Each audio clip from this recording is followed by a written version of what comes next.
ये कहानी मेरी अपनी सच्ची घटना पर आधारित है। आज भी जब मैं उस दिन को याद करता हूँ तो मेरे रोंगटे खड़े हो जाते हैं। कई सालों तक मैं इस बारे में खुलकर बात नहीं कर पाया, लेकिन अब मैं सोचता हूँ कि शायद किसी और ने भी ऐसा कुछ महसूस किया हो। करीब 16 साल पहले की बात है, जब मैं नॉर्वे शिफ्ट नहीं हुआ था और सदर्न कैलिफोर्निया में रहता था। उस समय मेरी उम्र लगभग 16 या 17 साल रही होगी। मैंने अपनी माँ और दादी के साथ वक्त गुजारा, समय व्यतीत किया और हम अक्सर शाम के समय साथ में मार्केटिंग करने जाते थे। एक दिन मैं ग्रैनी के साथ दवा लेने फार्मेसी गया।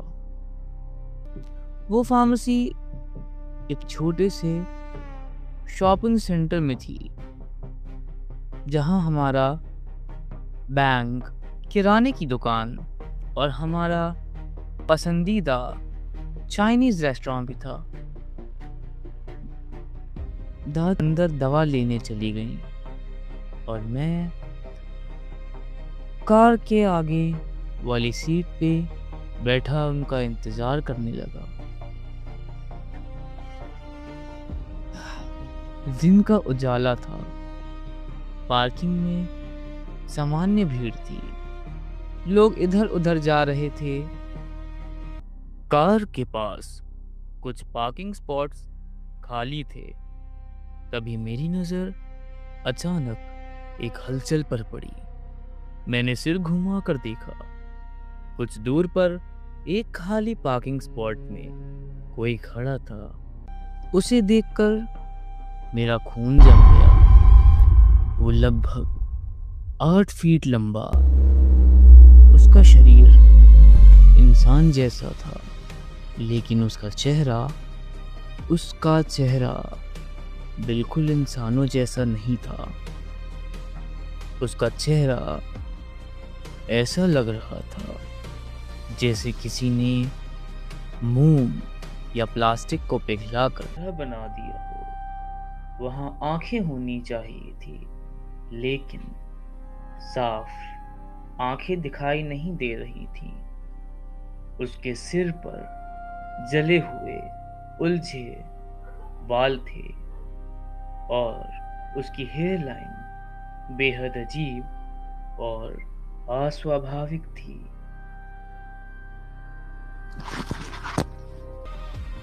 मैं समझ ही नहीं पाया कि मैं क्या देख रहा हूँ, लेकिन सबसे डरावनी बात अभी बाकी थी।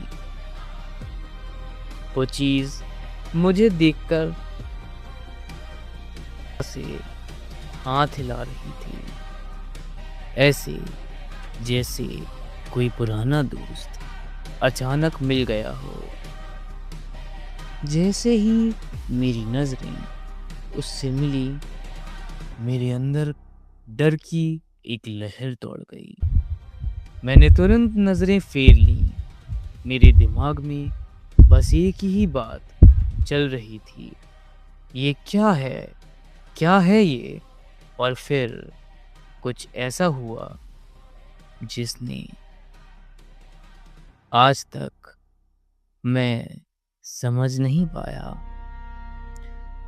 मैंने बस एक पल के लिए नजरें हटाई, लेकिन जब मैंने दोबारा महसूस किया कि वो कहाँ है, वो मेरी कार की खिड़की के ठीक बाहर खड़ा था। ना उसने दौड़ लगाई, ना चलता हुआ दिखाई दिया। बस एक पल में वो कई मीटर दूर मेरी खिड़की तक पहुंच गया। उसका चेहरा शीशों से कुछ इंच दूर पर था। वो कमर से झुककर अंदर झांक रहा था और अब भी उसका पागलपन भरा उत्साह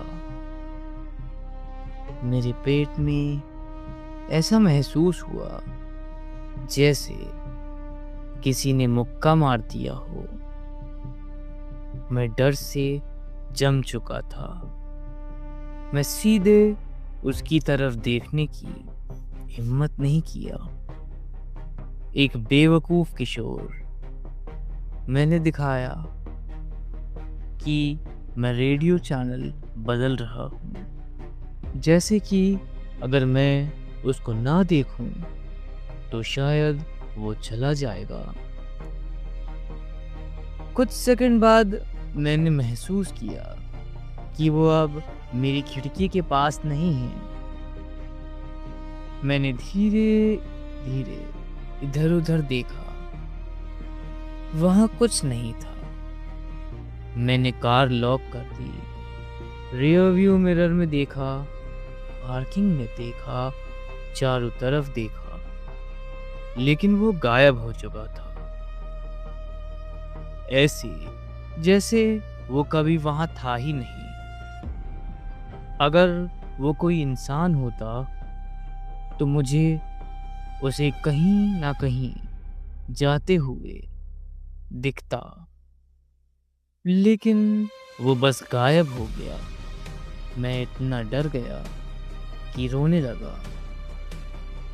तभी दादी फार्मेसी से वापस आई। उन्होंने मुझे रोते हुए देखा और पूछा, What happened?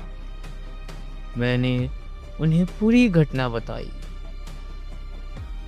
घर पहुंचकर मैंने माँ को भी सब कुछ बताया। मैं अब भी कांप रहा था। दोनों ने मेरी बात पर विश्वास किया, लेकिन सच कहूं तो मुझे खुद यकीन नहीं हो रहा था कि मैंने क्या देखा। उस दिन के बाद मैं कभी भी उस शॉपिंग सेंटर में कार में अकेला नहीं बैठा। सालों बाद भी जब माँ ने रात में उस फार्मेसी चलने को कहा तो मैंने मना कर दिया, क्योंकि कहीं ना कहीं मेरे अंदर आज भी वो डर था कि शायद वो चीज फिर से दिखाई दे जाएगी। सबसे अजीब बात ये थी कि जगह कभी डरावनी नहीं रही। वो एक सामान्य व्यस्त शॉपिंग सेंटर था। मैंने कभी किसी और के साथ वहां ऐसी घटना होने के बारे में नहीं सुना। वो कोई कॉस्ट्यूम पहना इंसान नहीं था। वो बहुत ज्यादा लंबा था, बहुत ज्यादा तेज था, और जब वो मेरी खिड़की के पास था तो ऐसा लग रहा था जैसे वो मुस्कुरा रहा हो। उसका व्यवहार किसी डरावने जोकर जैसा था। लगातार हाथ हिलाना, अजीब मुस्कान और अस्वाभाविक उत्साह, लेकिन उसका अस्तित्व, उसकी मौजूदगी मानो इस दुनिया की ही नहीं थी। आज भी मैं नहीं जानता कि वो क्या था, भूत, कोई अज्ञात शक्ति या कुछ ऐसा जो इंसान अभी तक समझ नहीं पाया। मुझे सिर्फ इतना पता है कि उस दिन मैंने कुछ ऐसा देखा था जो इंसान नहीं था, या जो इंसानी दुनिया का नहीं था।